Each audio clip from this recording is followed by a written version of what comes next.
Hi and welcome to another episode of Pennsylvania Voter Information Network. I am your host, Larry DeMarco, and today we are here with Greg McCauley, candidate for the Pennsylvania 6th Congressional District.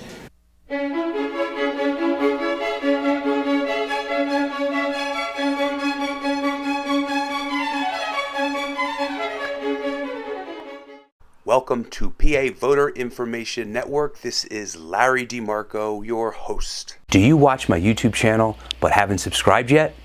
Why not now? It's easy and free.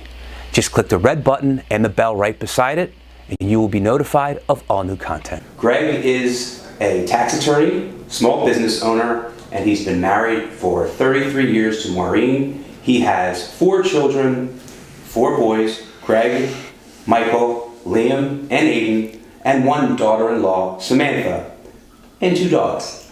Greg, thank you for being a guest on Pennsylvania Voter Information Network. Larry, thanks for having me. Greg, what got you interested in running for Congress? Well, I've never been a politician.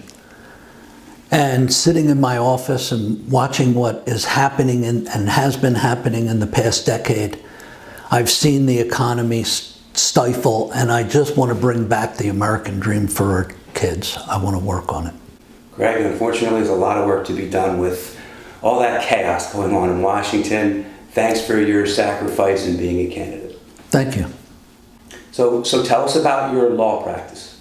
Well, I've been practicing for about 35 years, and I do tax and primarily for small businesses. So I have my thumb on the pulse of small business and then family budgets.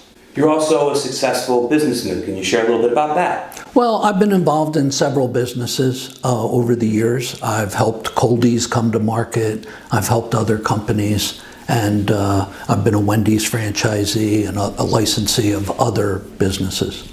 So how does your experience prepare you to be in Congress? Well, you know, it's not just being a lawyer or being a businessman. It's the magis. It's everything that you've done in your life that brings you to that point. And I think when I look over my whole life, it's really prepared me for this. Greg, you take issue with the Dodd-Frank law. Please explain how a law that was initially designed to protect consumers actually ended up hurting. Well, when you look at Dodd-Frank and when it was enacted, it was sort of a response to the mortgage crisis and that bubble. And I think at that time it was necessary. And now it needs to be relaxed to fit the economy that we have today. Dodd-Frank was enacted what year, Greg? I think it was about 2010. Sure, and that was after the crisis and the big bailouts. Yep. Okay, yep. Please continue. Sorry for interrupting. So the impact now is that small businesses find it almost impossible to borrow money from banks because of the extreme regulation that have been put on them. And it's actually hurting small business, which is 50% of our economy. We need to let small business borrow money efficiently, quickly, and without high costs so that they can be the engine behind our economy. Well, Greg, doesn't lack of regulation leave consumers vulnerable for another bailout being needed? Well, I think the consumer protection part of that act is totally separate from Dodd-Frank and the banking and Wall Street aspect. So I'm not saying we should deregulate everything, but the pendulum has now swung back. The economy is much more improved, and I think we could relax the legislation and deregulate it accordingly. So anyone worried about that the situation that our current state of affairs is now vulnerable for another bailout, you can say relax. I think I'm confident that the banking side is well under control by the FDIC and the controller of the currency. I'm more concerned about the student loan side, which we may get to later. Well, let's talk about that now. Yep. You are concerned about crushing student debt. What can be done? Well, I think if you look at the amount of student debt, we have it's almost $2 trillion in debt. the interest rates are varying between 6.8%, that's set by Congress, and as high as 13%, which are private bank loans. And what is happening is the students are being robbed of the American dream. They're coming out with this enormous debt, which is 10 to 20% of their budget, and the budgets their personal budgets don't work. So we need to lower that interest rate so that the students can afford to pay their student loans back. And right now, there's a 40% default rate. So that bank should be closed. We need to fix it and lower the rate. And we also have the parents on the loans. So that's a whole nother issue. So what can you do as a congressman to help the situation? Well, Congress sets the interest rate on the federal loan program. So we can lower that from 6.8% to perhaps 2 or 2.5%. And then the private loans that are out there could be purchased by the government and taken from the banks and placed into a government bond with a lower interest rate so that the students, now graduates, can afford to pay their obligations back. You know, when you look at this whole system, I don't want to call it a scam, but would those students who are signing on those loan obligations for $50,000 or $30,000 be given that loan if they were buying a house with no income? Probably not. So I think we need to look at this, deal with it now before there's a total collapse and a huge default. This is the next bubble in our economy. We need to pay attention to it. And the other thing you're probably suggesting is if the students knew that they would be in this situation, they would probably go to a community school for 2 years first if they knew that they would be buried under such crushing debt. Larry, that's a great idea. And a lot of them would have gone to trade school, because my trade school clients who are electricians now are doing far better than the college graduates. And it's not because students don't want a good education, but it's because we've made it right now that it's not affordable. That's exactly where we are. Greg, immigration has been dominating the news. Now, it hasn't been popular to separate parents and children, but a bipartisan compromise is needed here. What are your ideas? Thanks for that question, Larry. Well, we all want a compassionate response to the illegal immigration issue. And what I'm thinking is we should issue work visas, a self-sustaining work visa program, and allow the immigrants to work and pay taxes just like everybody else. This isn't a path to citizenship or amnesty, but it lets the undocumented workers make a living and us, the small businesses, employ them.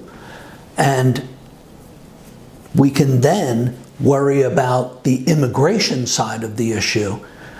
Remember, if we allow them to work and they pay tax, this will increase our revenue by $100 billion, perhaps $125 billion a year.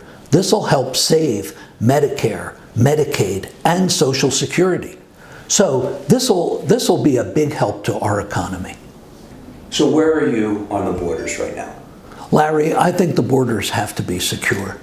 When you look at the opioid epidemic in this country, we have to keep the drugs out of here. They're killing 62 to 67,000 Americans every year. So we need to lock down the borders and stop human trafficking too. So where are you on legal immigration moving forward in that process? Larry, I think we should have a merit-based system so that people from all over the world are welcome here as long as they fit within the needs of our economy and country. Greg, we were talking before we started, and you understand the need to balance a budget and this spiraling debt. So discuss that, please. Well, Larry, this could get really complicated, but right now our deficit is $20 trillion. And if we don't balance our budget, we're only increasing the deficit that we're going to hand off to our children in a few years. So we need to balance the budget first. And once we get the budget balanced, then we can start to deal with the amount of money that we owe. And if I understand correctly, this is one of the reasons why you actually got into the race, Greg, isn't it? Well, it is. And when you sit in an office and watch budget after budget for small business, you realize how they're struggling. You realize the need for the country to balance its budget. And as I walked around getting signatures to get on the ballot, people wanted kitchen table economics. They wanted a balanced budget. They wanted term limits. These are all things that everyday Americans expect our congressmen to give to them. Greg, the new tax law has been criticized by being too generous for the wealthy. And you say that's going to have a positive effect on the economy. Can you weigh in on that and how that's going to help have an overall effect on everybody? Well, Larry, like every law that's put in, the tax code's going to need to be tinkered with. But overwhelmingly, people are starting to see a little more in their paychecks. It might be $25 or $50 per week. But when this tax cut hasn't really taken effect yet. Next March, when corporations file their taxes, they're going to see huge amounts of revenue back in the company that they're going to be able to increase wages with, improve working conditions, and Wall Street will say buy back some of their stock. That's okay too, because there are going to be less Americans buying stock in the future. When you think about all the retirees. So there are a lot of issues in the economy, but this tax cut is a first step. And I think what we're going to see is as we tinker with it, the economy is going to grow at a great and excessive rate. We haven't even begun to see the stock market peak. It's probably going to go up another 10 or 20%. And are you worried about a bubble? And are you worried about any type of recession or crash? Or do you like all the signs? Well, I like the signs of a growing economy. We need to see that. We've been stagnant for a decade. And it's about time that the American worker see a pay increase. And if we have open borders, that's going to be a pay decrease because you're going to bring in so many more people who will work for less. So we need to secure our borders, but we need to keep the tax cuts that were put in. And is it too early to see any preliminary signs? Do you like where things are headed in terms of the new tax law? Well, as a tax guy, I love to see change in the tax code. And I think we have a good beginning. There were a few things that need to be tinkered with now. We won't get into all those details, but the accountants are talking about it. The tax lawyers are talking about changes that they would all like to see. But this was a great first step. Greg, who was your strongest influence and why? That's a real heartfelt question. It's obviously my dad. I grew up walking in his footsteps when I was really small, and those footsteps were huge. And as I've grown, I've followed his model of hard work, dedication, and just being good and kind to people. When I went back to, when I won the primary, and I went to Washington to meet the NRCC, my wife and I went into a city we really haven't been into much. We got out of the cab and she said, "There's the building. We gotta go. Hurry, we're gonna be on time." And I took a step back and I looked around. I said, "Maureen, come here. Stop." She said, "No, we gotta go." I said, "No, come here." I said, "Do you see this parking lot?" She looked at it and I said, "My dad taught me to ride a tricycle there. Do you see that house diagonally across the corner? That's my bedroom. This is where we lived when I was a baby and my dad worked for President Eisenhower." What did your father do for President Eisenhower? Well, he worked in his administration as commissioner of the SEC, and when he went to resign because my mom was sick, he moved him to the Federal Trade Commission and he tried the payola case. But it was meant to be. And, you know, I feel like my dad is guiding me through this. And I think this is just meant to be. Very good. Well, Greg, let's leave it there. And I want to thank you for being a guest on PA Voter Information Network. Thank you, Larry. Thanks. We have been here with Greg McCauley, and I am your host, Larry DeMarco. If you like this video, please don't forget to share it with all the people on your contact list and Facebook friends, and hit that thumbs up button below the video. We are signing off. Tune in next time. Bye for now.